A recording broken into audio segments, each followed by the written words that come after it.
Amidst the scenic charm of Long Island's South Shore, where beautiful beach dunes and heavenly homes paint a picture-perfect scene, there lies a haunting and sorrowful truth. In the midst of what appears to be a peaceful suburban paradise, there lies a hidden and disturbing reality, harboring the most terrible of secrets which are finally exposed for all to see. The identity of the mysterious wrongdoer responsible for these horrifying deeds remains unknown.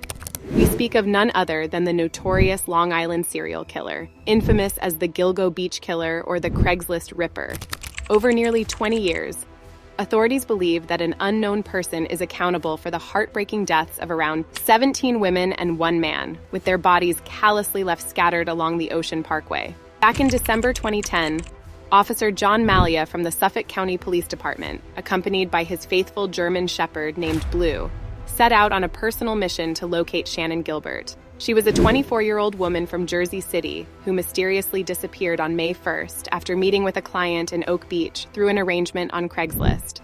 On the peaceful shores of Long Island's Ocean Parkway while searching, Malia and Blue made a horrifying discovery that would make headlines across the nation: the skeletal remains of a woman tucked eerily inside a torn burlap sack. Even though the remains didn't belong to Shannon Gilbert, the shocking discovery triggered an unyielding police search. They combed the area from Gilgo Beach to Oak Beach in Suffolk County and extended their efforts to Jones Beach State Park in Nassau County. Just 2 days later, the terrifying situation escalated when 3 more lifeless bodies, all women, were found scattered among the isolated dunes and overgrown plants along the road. The mounting evidence forced Suffolk County Police Commissioner Richard Dormer to reveal the unthinkable truth to the media. Finding 4 bodies in the same place is significant. It can't be just a coincidence. We might be dealing with a serial killer. The entire nation was gripped with horror and sadness as the terrifying events unfolded along the shores of Long Island.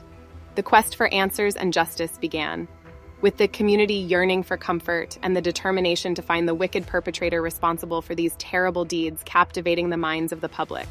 In January 2010, the heart-wrenching truth emerged about the identities of the first 4 victims, young souls whose lives were tragically cut short.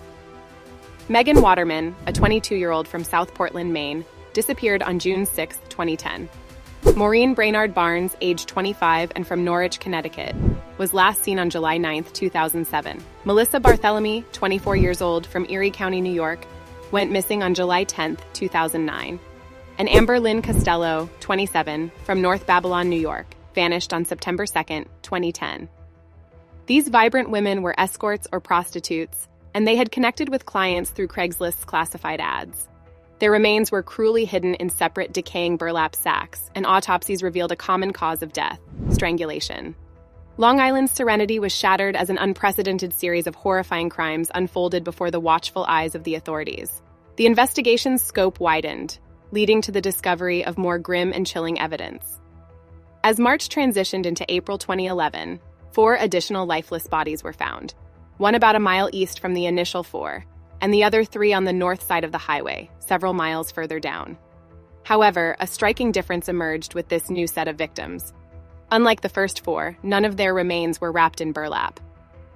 And once again, the haunting absence of Shannon Gilbert among them persisted.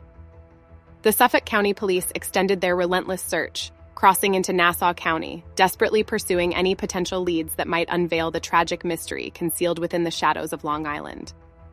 Amid the tragic puzzle surrounding these additional victims, most remain anonymous, except for one: Jessica Taylor, a 20-year-old from Manhattan who disappeared in July 2003. Her life was intertwined with prostitution, and her identity was only revealed through DNA evidence as her head and hands were horribly missing from the remains found. But after a while, the discovery of her skull and hands at Gilgo Beach served as a grim reminder of the profound horror that had taken place. The others continue to be unidentified. Jane Doe No. 6, a possible prostitute, was found brutally dismembered. Her true name was forever lost in the darkness. And a young Asian male known only as John Doe, likely another victim of this heartless trade, succumbed to the merciless force of blunt trauma. However, among these frightening discoveries, there is one victim which saddens us the most. It's the toddler, aged between 16 and 24 months, affectionately called Baby Doe, who was found wrapped in a blanket. The little one showed no obvious signs of harm, leaving Suffolk officials hesitant to label the death as a homicide. The mystery of Baby Doe doesn't seem to connect with the alleged victims of the Long Island serial killer, as it differs significantly from the usual patterns of this malevolent force. As the investigation intensified, the joint efforts of Nassau County and New York State Police Departments combined with those of Suffolk County, pooling their resources to tirelessly seek the truth. On April 6, 2011, Nassau County Police Detective Lieutenant Kevin Smith expressed their solemn determination to explore any potential criminal activity near the newly discovered remains in Suffolk, standing united against the shadowy presence haunting Long Island. As the morning of April 11th dawned, the search in Nassau County intensified, and amid the determined efforts, a chilling discovery came to light. Partial remains were found by a sharp-nosed police dog, bore witness to the grim reality. Simultaneously, another separate skull was found and believed to belong to yet another possible victim, thus adding to the mournful count. The alleged Long Island serial killer's body count now reached a haunting total of 10. On April 22nd, the unwavering police team launched searches through thick undergrowth along Ocean Parkway, armed with machetes and chainsaws, and uncovered 2 human teeth. The dense vegetation proved to be a formidable opponent, making the search a challenging endeavor. The mystery shrouding these partial remains were found, known only as Jane Doe No. 3 and Jane Doe No. 7. Jane Doe No. 3 was found in a plastic bag near Jones Beach State Park, with DNA analysis revealing her as the mother of the heart-wrenching Baby Doe. Remarkably, DNA also connected Jane Doe No. 7, whose skull and several teeth surfaced at Tobay Beach, and a set of severed legs in a garbage bag on Fire Island back in April 1996. Hoping to unveil the identities of the victims, composite sketches of Jane Doe No. 6 inches and John Doe, along with photographs of matching jewelry worn by Jane Doe No. 3 inches and Baby Doe, were released on September 20th, 2011. On December 2016, a revelation emerged, connecting Jane Doe No. 3 inches to an unidentified woman's torso found in Hempstead Lake Park back in 1997. This nameless victim had been nicknamed Peaches due to a tattoo on her chest. Despite progress in piecing together the puzzle, finding the missing head that could complete the portrait of Jane Doe No. 3 inches or Peaches proved elusive. This prevented the creation of a composite sketch that could revive their memories. The echoes of these unknown souls echo through time, urging the relentless quest for answers and justice. As the investigation moved forward, a disturbing theory took shape in the minds of the authorities. It appeared likely that the alleged killer was familiar with law enforcement techniques. The eerie use of one victim's phone to repeatedly call her deceased sister raised chilling suspicions. These calls were intentionally kept short and untraceable. Moreover, the cunning choice of public locations such as Manhattan's bustling Penn Station made it impossible for any specific individual to stand out in the crowd. On June 16, 2011, Suffolk County Police took a significant step to gather vital information. They raised the reward for any lead leading to the capture of the perpetrator from $5,000 to $25,000, the largest amount ever offered in the department's history. The community's determination grew stronger, hoping to break the silence and reveal the face behind these horrors. By November 29, 2011, investigators confidently confirmed that all 10 deaths were unquestionably the work of one individual. Initial speculations about multiple culprits, based on the differences in the victims' circumstances, were all put to rest. The chilling reality set in that the killer was almost certainly a Long Island native, creating a sense of fear and apprehension throughout the region. During this time, authorities also ruled out any connection between the case of Shannan Gilbert and these tragic deaths, a puzzling revelation that added to the enigmatic nature of her own disappearance. The mysteries seemed intertwined, yet their links remained hidden, leaving a lingering feeling of sorrow and unease. In a heartbreaking twist of events, Gilbert's lifeless body was eventually found in a marsh, about half a mile away from Oak Beach, the place she had disappeared from. At first, the police believed she had accidentally drowned, possibly due to being in a drug-induced panic that led her to stumble into the swamp. However, seeking clarity and closure, Gilbert's family commissioned a renowned former New York City medical examiner, Dr. Michael Baden, to conduct an autopsy. Contrary to the initial theory, Dr. Baden's autopsy revealed inconsistencies with drowning, leading to a chilling conclusion. Though the exact cause of death remained uncertain due to limited information, the evidence pointed to strangulation. Despite these shocking findings, authorities stood firm, distancing Gilbert's death from the Long Island serial killer's activities and maintaining that it was an accident. In a cruel twist of fate, Shannan Gilbert's mother, Marie, met a tragic end of her own.